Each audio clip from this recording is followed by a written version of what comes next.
So you guys seem to really like my last video going over several games you might have forgotten about. So as promised, here is part 2, which is another 9 more games you probably forgot existed.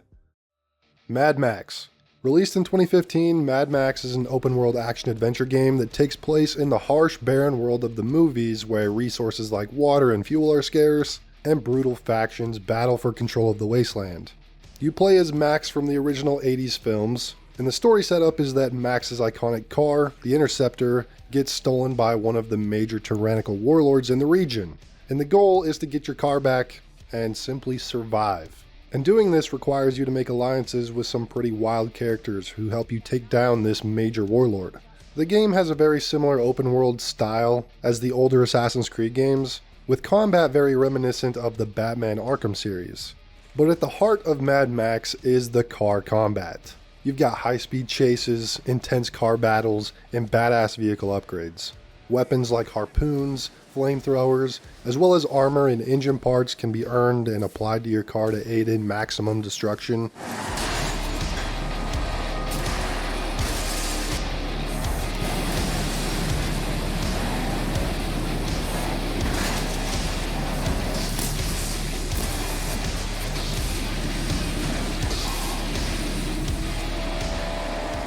The open world is pretty huge, with sand dunes, ruined cities, and dangerous outposts to explore. You can scavenge vehicles, abandoned camps, and enemy strongholds for scrap, parts, and resources.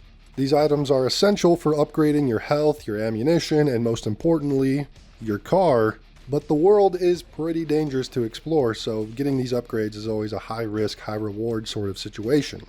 The game received generally positive reviews at the time of its release in 2015, with praise for its engaging vehicle combat, and everyone seemed to love the world design and atmosphere. I mean, 9 years later, it still holds up incredibly well visually, but for some reason, this game is often forgotten about. Some of that could be owed to the fact that it released on the same day as Metal Gear Solid 5, and the game had a limited amount of advertising, but a new Mad Max film did come out the same year as this game, so it still kind of sucks that such a badass game like this flew under the radar. These days, many people talk very positively about the game, and for good reason. So if this looks appealing to you in any way, I highly recommend you pick it up. It's on sale all the time for around $5. What a badass game.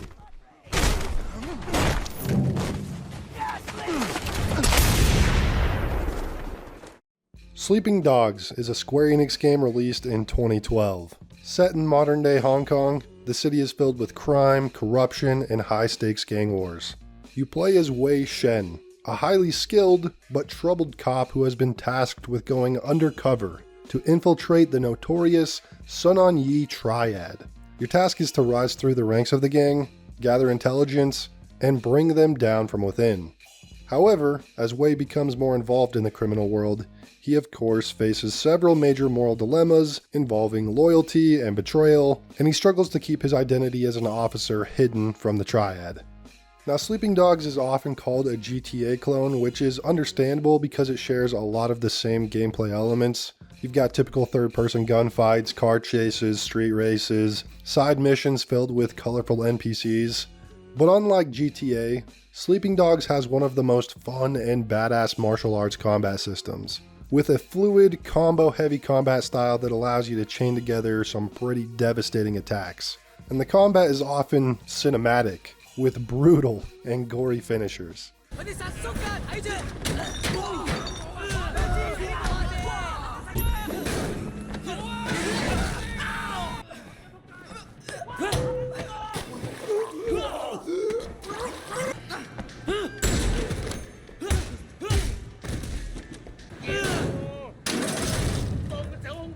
The shooting combat gets even better with this cinematic slow motion mechanic during gunfights, which feels like this badass callback to classic Chinese gang films.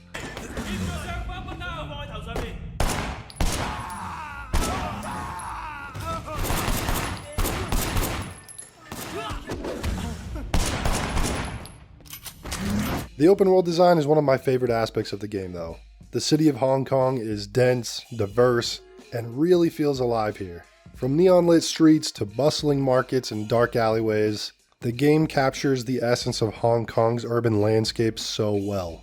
The minigame content is pretty cool too in the open world. You've got martial arts training, gambling, and even karaoke with your girlfriends.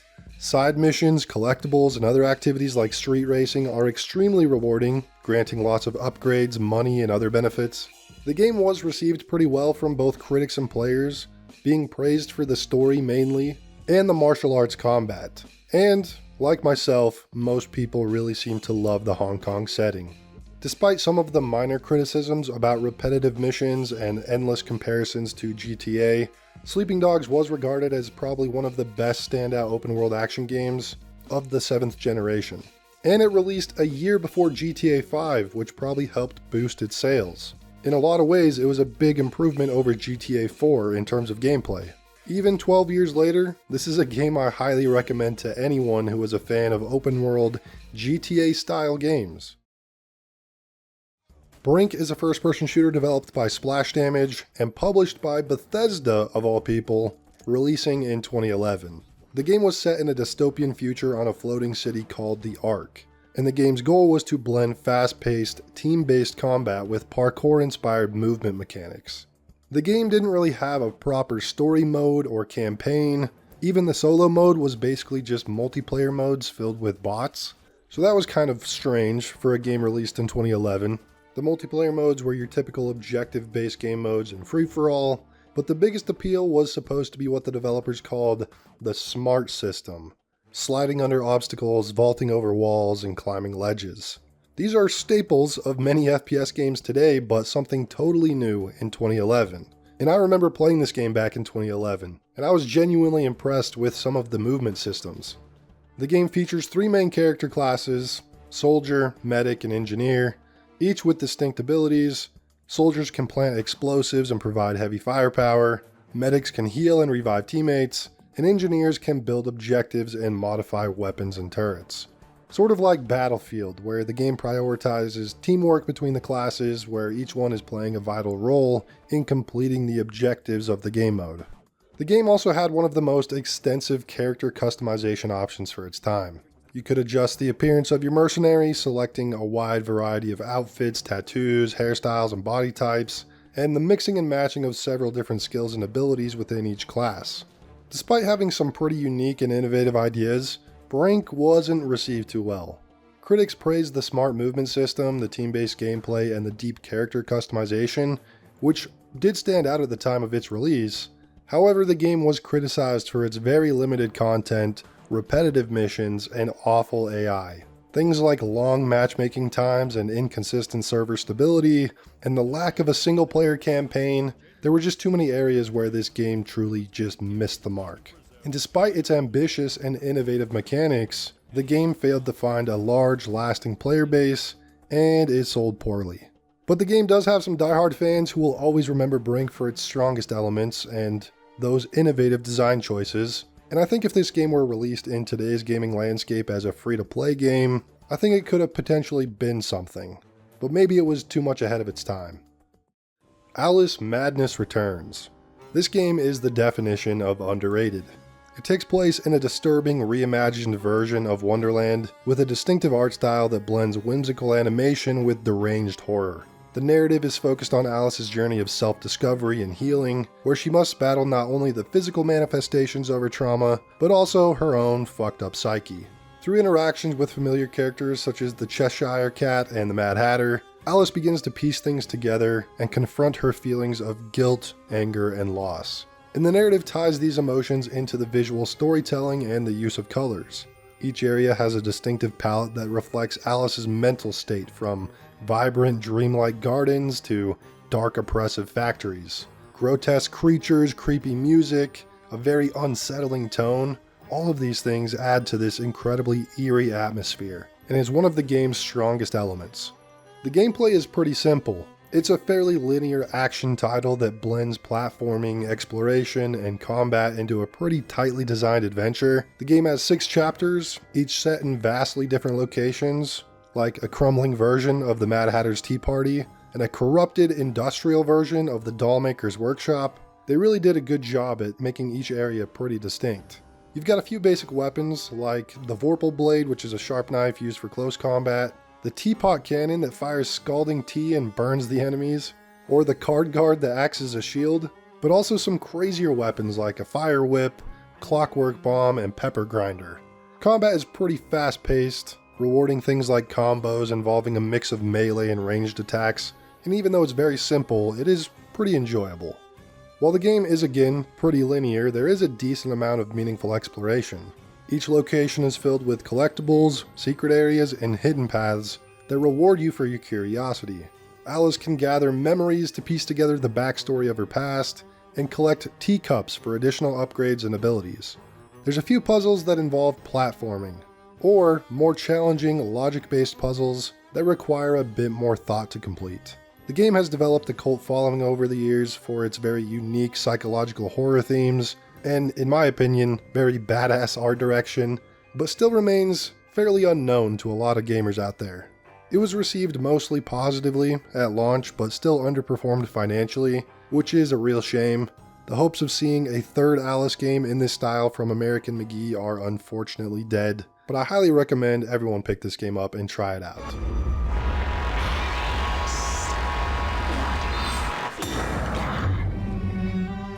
Sunset Overdrive is an open-world third-person action-adventure game developed by Insomniac, better known for the Spider-Man games on PlayStation, and was one of the first Xbox exclusives for the Xbox One.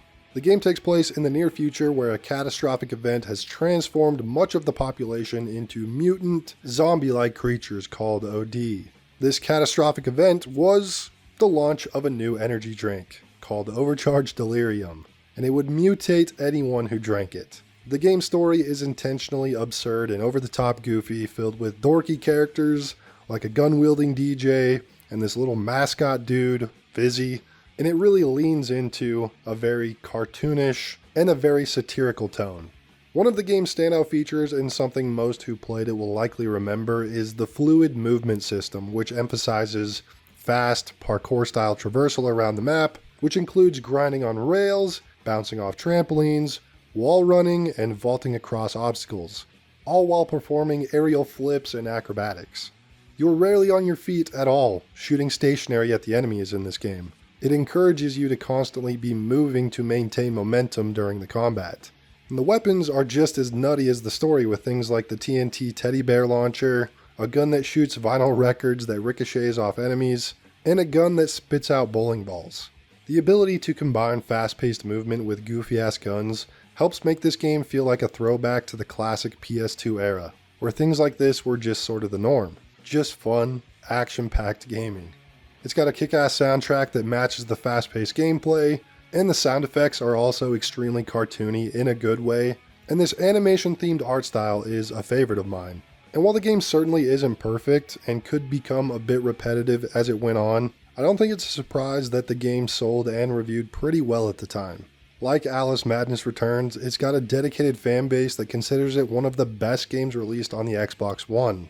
But because we never saw a sequel and Insomniac moved on to different projects under Sony, this game is often forgotten about, but still remains as one of the better arcadey-style action games of the 8th console generation. Prototype is one of the craziest superhero games of all time. It takes the typical hero tropes from mainstream comic books and films and inverts them to create an anti-hero, practically an evil character that you play as. The game is set in a fictionalized version of New York City, which has been overtaken by a viral outbreak known as the Blacklight virus. This virus transforms people into monstrous, grotesque creatures, and the city is thrust into chaos as the infected civilians fight against the military forces in the streets. You play as Alex Mercer, who wakes up in a morgue with no memory of his past, and he soon discovers that he's gained some new powers, including super strength, agility, regenerative healing, and the ability to shapeshift into anyone he touches. Throughout the game, you learn that Alex was involved in a covert government experiment known as Blackwatch, who are involved in creating bioweapons, and you need to uncover the conspiracy behind the outbreak. So this involves going up against the military and fighting the mysterious group that manufactured the virus. It's a pretty decent plot that serves its purpose in setting up the best aspect of Prototype: the gameplay. The gameplay is centered around insane, gruesome combat, massive destruction, and free-roaming the open-world New York City.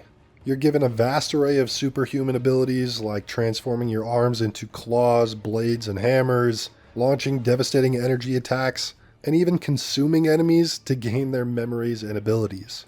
The shape-shifting mechanic is one of the most important, allowing you to blend in various situations by appearing as regular civilians or military soldiers. Combat is fast-paced and brutal, with an emphasis on chaining together combos and unleashing powerful abilities. And when you pair that with health regen on kills, that makes you nearly invincible in prolonged fights. When you're in the zone of this game's combat, slashing through enemies, constantly self-healing, you really start to feel like a god with full control of the situation. Being this unstoppable force that wreaks havoc all around the city, this is Prototype's greatest strength, the power fantasy.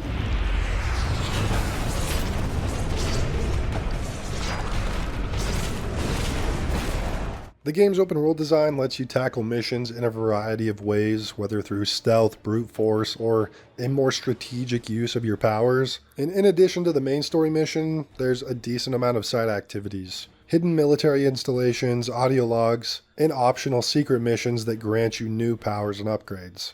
Prototype released in 2009 during the peak years of the dark, edgy action games. And this has got to be the prime example of that genre. Alex is constantly screaming some of the most insane shit as you tear through enemies in the game, and it's just awesome. Take it!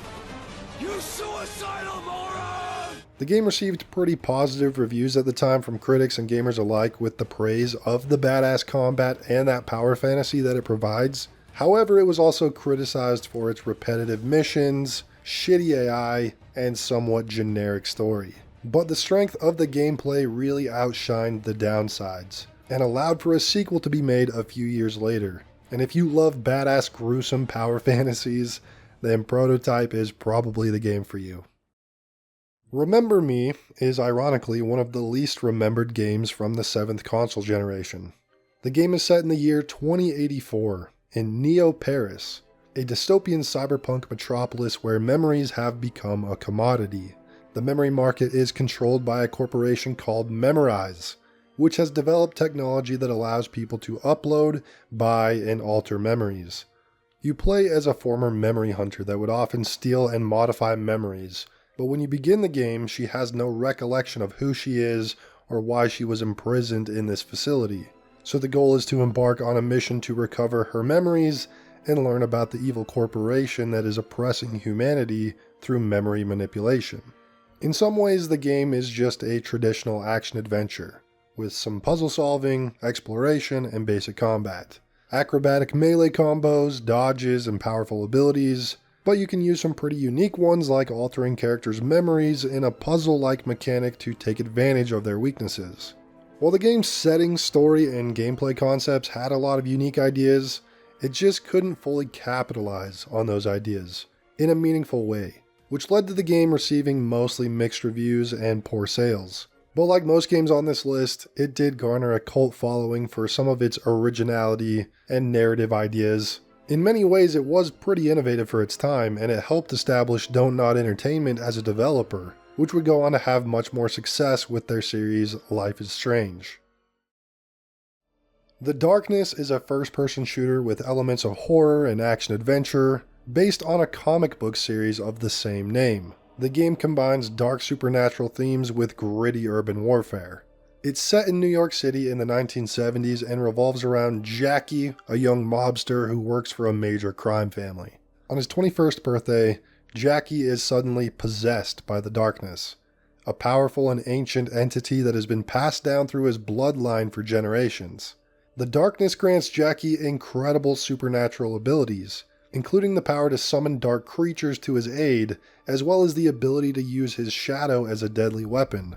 But using these powers allows the Darkness to slowly start taking control of Jackie's mind, pushing him toward madness. The game's narrative is both a tale of vengeance and a psychological journey, as Jackie is constantly haunted by the powers granted by the Darkness. He experiences visions of his dead girlfriend Jenny, and is forced to confront the trauma and violence in his past. The game is a first-person shooter. You've got things like pistols, shotguns, and submachine guns, but the real draw is the ability to harness the Darkness itself, summoning dark tendrils that lash out at the enemies, grabbing and throwing objects, or pulling enemies into the shadows. My favorite is summoning the Darklings, these little demons that attack enemies and provide for pretty good distractions. The darkness thrives in the shadows, so using the environment's lighting is also important when creating tactical advantages. If there's too much light around, your powers become weakened, and the more darkness around, the more powerful and dangerous you are. The game has a pretty badass and distinctive visual style filled with gothic horror vibes, and this dark and gritty atmosphere that, like Prototype, oozes edginess. And despite a few drawbacks, like the gameplay getting a bit repetitive over time and some pacing issues in the story, the game reviewed pretty well and sold well enough to see a sequel made several years later. These Darkness games are really hidden gems for fans of psychological and supernatural horror, and honestly fans of first-person shooters in general. Maybe one day we'll see a remake or another sequel release, but for now, it unfortunately remains mostly forgotten about outside of a few niche fan bases online. Thank you to the ones who suggested this in the comments of my last video for reminding me of this one. Now, Starbreeze Studios were the developers behind the Darkness series and also the ones behind this next game, Syndicate. Syndicate is a cyberpunk first-person shooter which is a reboot of a real-time strategy game from the 90s. The game is set in the year 2069, in yet another dystopian world where powerful megacorporations have replaced governments and control the fate of entire nations. These corporations battle for dominance, and at the center of this corporate warfare is the powerful company called Eurocorp. You play as Miles Kilo, an agent who works for them who has been augmented with advanced cybernetic enhancements, including a neural chip that allows him to interact directly with the technology and manipulate the minds of others. Your mission begins as a typical corporate assignment, but quickly turns into a more personal journey for Miles when he discovers the dark side of his own company's actions and the true nature of the power that controls the world. The environments are designed with a sleek, high-tech aesthetic typical of cyberpunk settings with neon lights, massive skyscrapers, and crowded city streets, and these settings are divided into different levels and districts, each with their own unique environments and challenges. Upon its release in 2012, the game had a pretty mixed reception. Often it was praised for its intriguing world building and a truly unique twist of the cyberpunk genre. Also, the cybernetic abilities and enhancements were nicely interwoven into the gameplay, but the story was criticized for being pretty shallow and underdeveloped. But that may be due to some of the development issues that plagued the game behind the scenes, and these problems were so bad in fact that it effectively ruined the entire studio. But just because there were a lot of drawbacks to this game, I think it certainly stands out as a unique and must-play title for fans of the genre. It even has a co-op campaign separate from the main one, but I think that due to the development problems behind the scenes, it prevented this game from becoming something truly great, and it just sort of exists as a bit of a mediocre cyberpunk game, which is again a real shame because Syndicate does have some pretty cool ideas, but a lot of them just didn't translate very well from the RTS genre into the FPS genre, unfortunately. So that's 9 more games you might have forgotten existed. Be sure to leave a comment of some more forgotten game titles down below. The comments in my last video reminded me of a few of these titles I mentioned in this video, so if you guys like this and want to see a part 3, leave a like on the video and let me know in the comments. Thank you guys for watching. I'll see you all in the next one.